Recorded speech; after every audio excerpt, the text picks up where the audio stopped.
the cilantro attaching itself to the memories of flowers and staying on for dinner.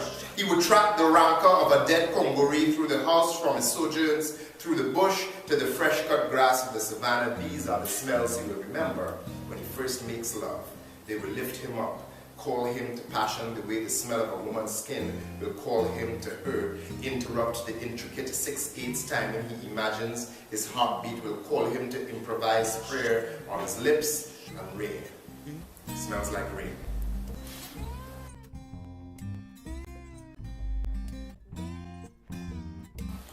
Poetry is this. A girl in a wheat field, or it's absolutely nothing. I'm going to read all new poems, a string of them on the same subject, which is the end of the world. The end of nature. There's a specific thing we call to mind when we think nature poem. We think poems of softness and sentiment, poems that speak of nature as a place of quiet contemplation and repose. We might even think of nature poems as being of another age. The contemporary Black American poet, in my experience, certainly does not initially characterize herself as being a nature writer. More often than not, the Black relationship to land is too complex for her poems about it to be simply portraiture of that land. They must be poems in which we enter the land or wrestle with it, stand without or in opposition to it. Aracelis tells us, for instance, trust the mud is you and the soft silver afro of the dandelion. We are, after all, a people who've died on the land, been enslaved to it, been hung from its trees. The underbrush and the rivers contain untold beauty and terrible secrets. We, when we talk about it then, have to always know where we are in it or what it is we're looking at. I can write about city block and it's still nature as far as I'm concerned. I will define it. When we live in New York, there's butterflies and there's pigeons and there's rats and there's, you're surrounded by it. You're surrounded by it. You don't have to go someplace else to think about nature, to write about nature. It isn't a reserve of just places like this. You're surrounded in the world. You're conscious of the fact that you're in the world and you bring that world into your poetry. That's nature. Right? I live in the world. I walk through the world. Poets walk through the world. And we take stuff in. It's our job to report what we see. I tried to figure out what my long-term obsessions were, and then worked backward. And what I cut out of all the books were poems that didn't participate in those evolutions. Right.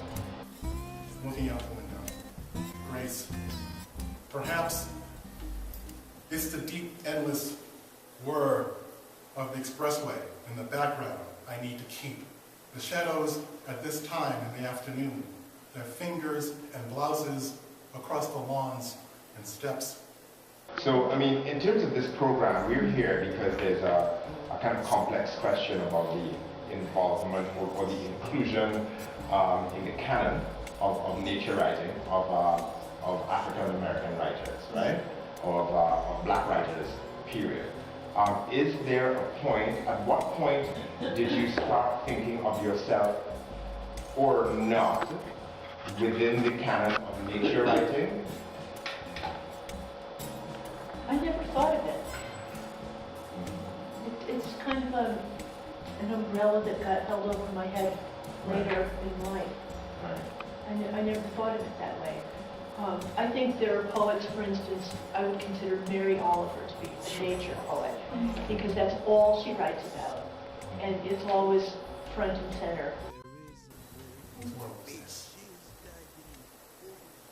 A bridge of snow softens and your black body falls to the swift water.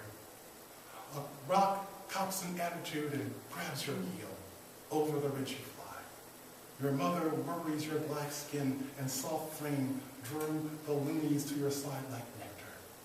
The living can't know what your body told you then, how the roots or the current tucked you in, how you hurt and slept, and what came after. We are now the dominant element. Even if there are nature elements, it's often poking through a crack in the sidewalk, or it's a rat or a mouse in a big urban space. And I think this is such an interesting moment for writing and thinking about the natural world, that we have seen this journey, or become aware of this journey in a single lifetime. Yeah.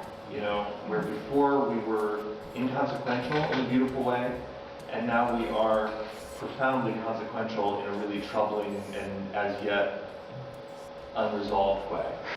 To imagine that they had dirt, we had dirt, and they had, and so I felt like somehow it's been a kind of stable connecting force.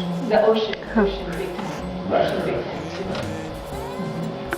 I rise from the table, as if I were about to give it my evolutionary seat. One species admitting its shortcomings to the next big thing. How do we deal with it?